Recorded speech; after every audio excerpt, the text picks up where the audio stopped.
Может быть, кто-то из авторов расскажет, каким образом возник именно этот проект, который мы будем показывать сегодня. Ladies and gentlemen, we're just about to begin our press conference on a film participating in the documentary competition 1 year in Taigo. I'm really happy to greet the crew of the film and post-production crew of the film here. Well, the gentleman sitting next to me, I don't really think he needs in-depth introduction. This is Mr. Werner Herzog, and who kindly acted as producer of the film. And I would also like to introduce Mr. Alexei Tsarsky, the author of the idea and the scriptwriter for the film, and Mr. Gia Sarlitsa, the producer of the film. Unfortunately, Dmitry Vasikov, the director, is not here with us today because he is working on a film in the White Sea. So, who is to speak about the history of this film? Прошу вас. В двух словах я расскажу. На самом деле фильм имел такую длительную предысторию. Дело в том, что так сложилось, что с Дмитрием Васюковым, с которым мы и с Гией уже давно совместно проект разрабатывали, не только с Гией связаны, мы оказались много лет назад на Енисее, в Бахте, и Дмитрий совершенно заболел этими местами, он там никогда не был, а я еще в прошлой жизни был биологом и работал там с экспедицией, и там были уже дружеские связи, и там Дмитрий познакомился с Михаилом Тарковским, такой писатель, который живет на Енисее в Бахте, работает охотником-промысловиком, он в фильме там фигурирует, его можно. And you'll see him in the film. И вот у нас просто родилась такая идея, как-то нашу такую любовь к этим местам, другим словом это не обозначишь, выразить в каком-то кинопроизведении. Вот такая очень расплывчатая на первых порах была идея. Мы получили грант Министерства культуры для съемок фильма, и в общем с этого все началось. После этого съемочная группа уехала в деревню Бахта на Енисей, и фактически год, там с очень короткими отлучками в Москву, происходили там съемки. Именно поэтому удалось снять все события на протяжении всего года. Было отснято, по-моему, 400 часов материала. И меня здесь представили как автора сценария. Это не совсем так. У нас даже в титрах нету такой строчки автора сценария, потому что в общем, это было больше коллективное такое творчество уже после съемок. И на самом деле основная заслуга в построении всей композиции фильма принадлежит, конечно, Дмитрию Васюкову. The main author of this film is obviously Dmitry Vasikov. Потом случилось так, больше случайно, что Вернер увидел этот фильм в Америке, но вот это лучше бы уже он рассказал, как события развивались for him to tell about this. Yes. Можно не переводить, это мы уже перевели. Is there anybody who needs English translation in the audience? Okay. No. Great. So. It was a pure coincidence that I saw Dmitry Vasikov's film. I have a friend in Los Angeles. I live in Los Angeles. And I have a friend, and sometimes I would pass by his place. And it's very, very difficult for parking. And all of a sudden, when I drove by, I saw a huge parking gap. And I stopped, and I had the feeling, I will knock at the door and see if he's at home. Дело в том, что мое знакомство с этим фильмом произошло благодаря чистой случайности. Один мой друг, который живет в Лос-Анджелесе, возле его дома есть парковка. Как вы знаете, в Лос-Анджелесе проблемы с парковкой. Я увидел, мне нужно было ехать в другое место, и я увидел, что неподалеку от его дома есть парковочное место. Я туда поставил машину и задумался на секунду, может быть, мне стоит заодно постучать в его дверь и заглянуть к нему на секунду. And he was at home and asked me in, and he had his plasma screen on, and immediately wanted to turn it off because he had an unexpected visitor. И мне повезло, друг оказался дома, у него был включен плазменный телевизор. Первым таким естественным движением он хотел его выключить, потому что к нему пришел гость. And I looked for 2 seconds and I said, no, don't turn it off, this looks this looks fabulous. Но на 2 секунды я успел за 2 секунды понять, что это что-то чрезвычайно интересное, и я сказал своему другу, нет, пожалуйста, не включай, это просто потрясающе. I think every one of us in 2 seconds switching channels on television knows this is a good film or it's a bad film. Я думаю, что для каждого из нас 2 секунд достаточно, чтобы понять, когда мы переключаем каналы, смотря телевизор, мы быстро понимаем, хороший фильм или плохой. So I stayed 4 hours and watched all 4 films in one afternoon. Так что я остался на 4 часа и посмотрел все 4 фильма за один день, за один вечер. And I said to my friend, it would be wonderful to have this film for Western audiences as well, but nobody will watch 4 hours and nobody will accept it as this is. There should be a 1.5 hour version and a new commentary for Western audiences. И я сказал своему другу, хорошо было бы, если бы этот фильм был представлен западной аудитории. Но на Западе никто не захочет смотреть все 4 часа. Для Запада нужна своя 1,5-часовая версия фильма, а также нужен новый комментарий, закадровый текст, подходящий именно для западной аудитории. And he said, why not, let's try it. And we contacted Dmitry Vasukov. И он сказал, почему бы нет, давайте попробуем. И мой друг связался с Дмитрием Васюковым.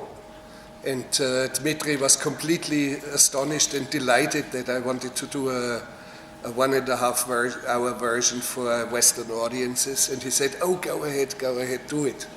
Дмитрий был очень удивлен и обрадован тем, что я хочу подготовить краткую 1,5-часовую версию фильма. И он сказал, да, конечно, вперед, это было бы здорово. And Babelsberg Studios in Berlin became immediately interested in it, and they said, go ahead. And they would finance the version. Берлинская киностудия Babelsberg отреагировала молниеносно, заявив, что этот проект ей чрезвычайно интересен, и они также согласились финансово его поддержать. But it is not just a 1.5 shortened version, it also has a new commentary now, which I speak myself.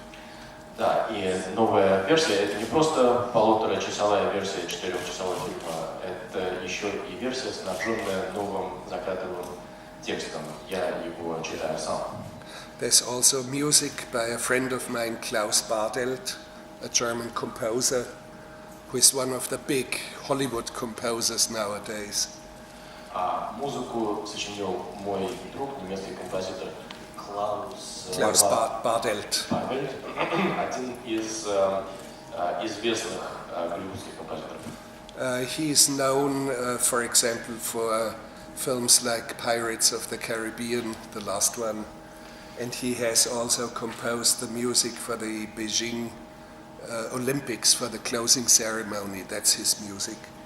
Достаточно назвать такие примеры, как музыка к последним пиратам Карибского моря или, скажем, музыка для церемонии закрытия Пекинской Олимпиады.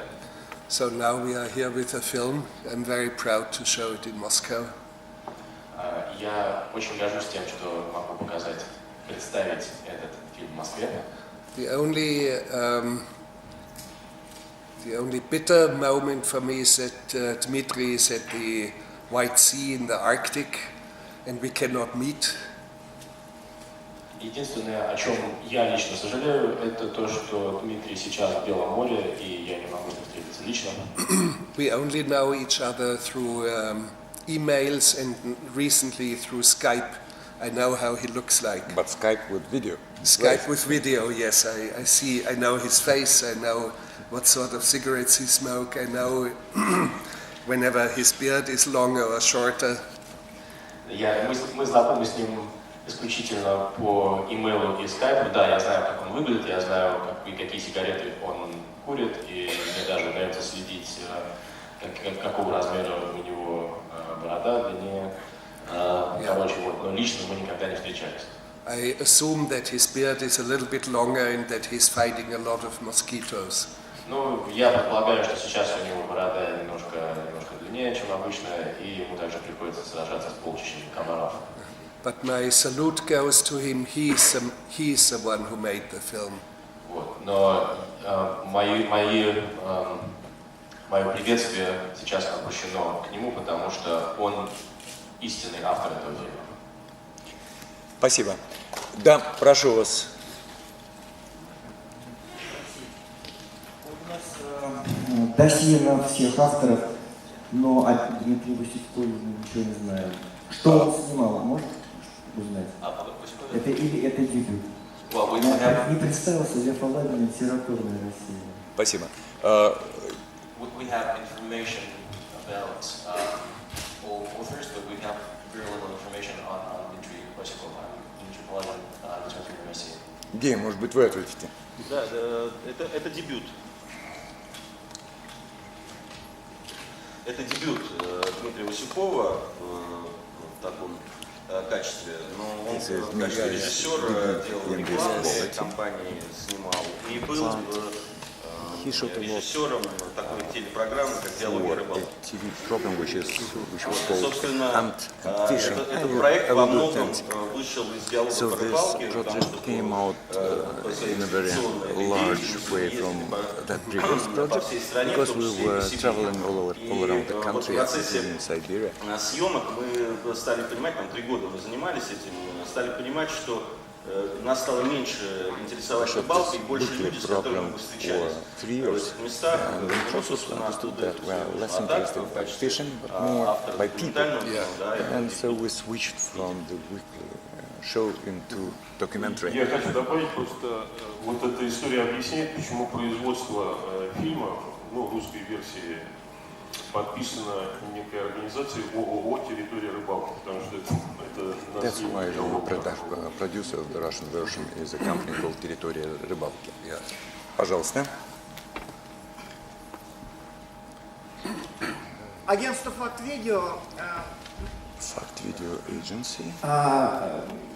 У меня первый вопрос к господину Херцогу. В каком направлении вы перерабатывали текст фильма? И может ли кто-нибудь рассказать, как происходили съемки, особенно зимние? Потому что мы слышим там шум снегохода, да, а очень трудно угадать, где камера находится. Winter shots, winter shooting.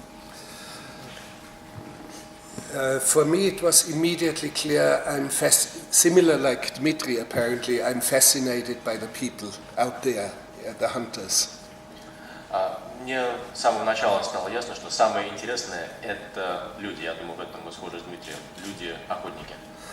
And when I say fascinated, so fascinated that I wish I could stay a whole year with them in the taiga. I wish I would be part of their life. Когда я говорю, что мне эти люди чрезвычайно интересны, что я хочу сказать, что я имею в виду под этим, это то, что я бы хотел провести с этими людьми год. Я бы хотел прожить год с ними, вместе жить их жизнью в тайге. So the focus is more towards the hunters out in the wilderness, and the film moves away from the village of Bakhtia. И мы делаем упор в этом фильме на жизнь охотников в условиях дикой природы и как бы удаляемся от деревни Бахта. But the commentary text, the changes, were made mostly for making it understood for Americans and West Europeans and maybe Japanese audiences.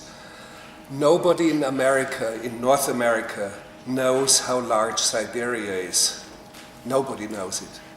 Но основная задача этого комментария была сделать фильм доступным для аудитории в Америке, Японии, в Западной Европе. Дело в том, что никто, поверьте, никто в Северной Америке не имеет никакого представления о том, каковы истинные размеры Сибири. So the commentary says Siberia alone is 1.5 times the size of America. Так что в новом закадровом тексте, в новом комментарии, там это такие фразы.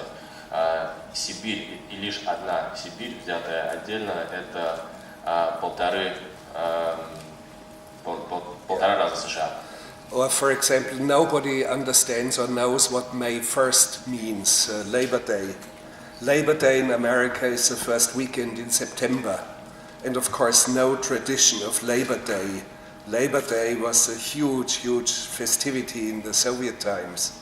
Или, скажем, 1 мая, да, то есть для аудитории в России 1 мая что такое? Это праздник солидарности трудящихся, да, праздник труда. В Америке праздник труда тоже есть, он празднуется в начале сентября, поэтому требовался комментарий такого рода, да, чтобы американцы могли понять, что именно, какой концепт стоит за понятием 1 мая.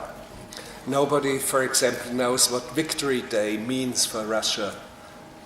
И на Западе нет также четкого представления о том, что означает для России День Победы. America, for example, believes that we, the Americans, won against Nazi Germany. Например, в Америке абсолютно убеждены, что именно американцы победили фашизм во Второй мировой войне. But that it was a heroic war for the Soviet Union, and that the Soviet Union lost 20 million victims to this war is completely unknown. Вот, It's as primitive as that. Какое значение эта война имела для Советского Союза, какие последствия о том, что Советский Союз потерял 20 миллионов жизней во время этой войны, об этом в Америке не знаю. Ну, то есть вы поняли, да, комментарий на такого рода примитивном уровне. So I myself physically understand the importance of Victory Day because I'm German and my wife is Russian. She comes from the Urals, from the Ekaterinburg. Я понимаю значение Дня Победы на физическом уровне, потому что я немец, а жена у меня русская. Вообще она родом из Екатеринбурга, это на Урале. So on Victory Day I get up very early and I prepare wonderful breakfast and serve it to the bed. Поэтому в День Победы я просыпаюсь очень-очень рано и готовлю прекрасный завтрак, который приношу в постель своей жене. And I clean the house and I do the laundry. И вообще делаю все по хозяйству, убираю дома, занимаюсь стиркой. And I have to do the shopping and everything because it's Victory Day. I'm the loser. Иду в магазин и вообще, ну потому что это День Победы, а я, собственно говоря, проигравший. And it's and to give a deeper answer to the question about the film, because now half my family is Russian, I have a deeper understanding of Russia, and because of that I was so fascinated by Dmitri's film.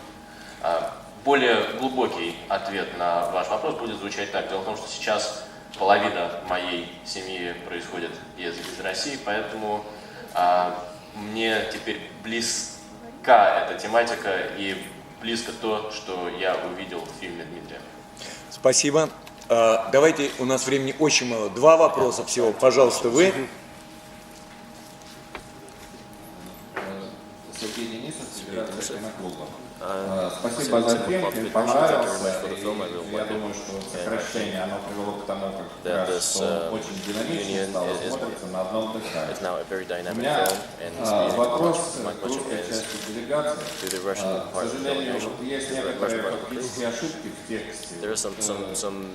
И тут мне казалось, что русские представители должны быть поправлены. В частности, что я имею в виду, значит, масленица с 1 мая. Flushing Там масленица, конечно. on May the 1st, well, that's that. Такой совсем Flushing мелкий, is the end of поляне winter. едят шишек. Вот почему, very creatures, they don't или eat просто они не имели coats. возможности участвовать на конечном этапе создания текста. Why is that? Или Is просто that because the Russian creature didn't really have a chance to вы не дали им это comment on the прочитать? commentary, or because there is a number of factual mistakes such as these small ones Так, in или не commentary, успели, может? or maybe you didn't have much time to do that. Yes, please do. Yeah. Yes, it is possible that there are minor mistakes. There's not if there are mistakes, they're not really big. Ну, если там и есть ошибки, то они очень незначительны. And I apologize if there are mistakes in it. That's the charm of filmmaking. You see, we are not accountants, we are filmmakers. Понимаете, мы не бухгалтеры, мы кинематографисты, и если есть какие-то маленькие ошибки, ну это естественно для кинематографа. В этом и обаяние. And I will carefully listen to mistakes that are in there, and if there is a possibility to correct them, I will do that. If they are not very important, let them accept. Let them be as it is. They're not very important. Я внимательно выслушаю и познакомлюсь с теми ошибками, которые там есть. Если они таковы, что можно пустить фильм дальше с теми ошибками, которые там уже есть, я это сделаю. Но если есть что-то, что требует действительно вмешательства, мы посмотрим, какие есть к этому возможности. And you should never forget, I was not in the Taiga. Не забывайте, что я не был в тайге. I did not shoot the film. Я не снимал фильм. And I wish I could have been there. Мне жаль, что мне не удалось там побывать, хотя я бы хотел там побывать.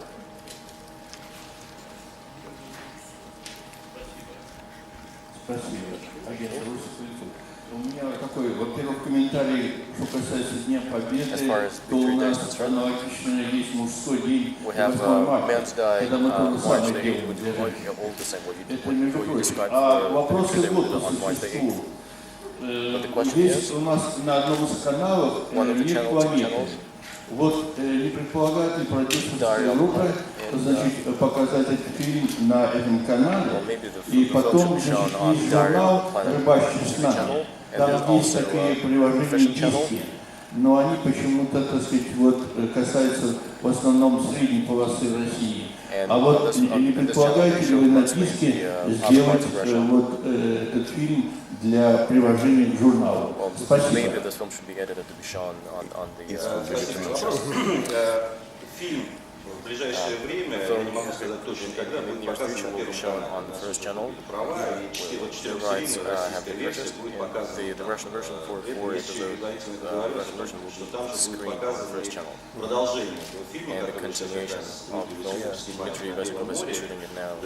Продолжение этого цикла «Счастливые люди», он называется «Поморы», благодаря гранту географического общества, получили возможность продолжить фильм, собственно, его сейчас снимаем. Что касается дисков, то диск просто отдельно появится, это не совсем все-таки про рыбалку, но когда вы говорите «Рыбачьи с нами», это такой рыболовный журнал, где рыбная ловля. Все-таки «Счастливые люди», там в тайге, это версия вернера херцога и версия Дмитрия это фильм о жизни и охотниках, но я надеюсь, что просто диск просто появится с первого канала. Русская. Русская версия. В мировом прокате. Все, спасибо. Это все, на что у нас есть время. Мы продолжим сегодня вечером после официального показа. А сейчас меня меняет Кирилл Разлогов.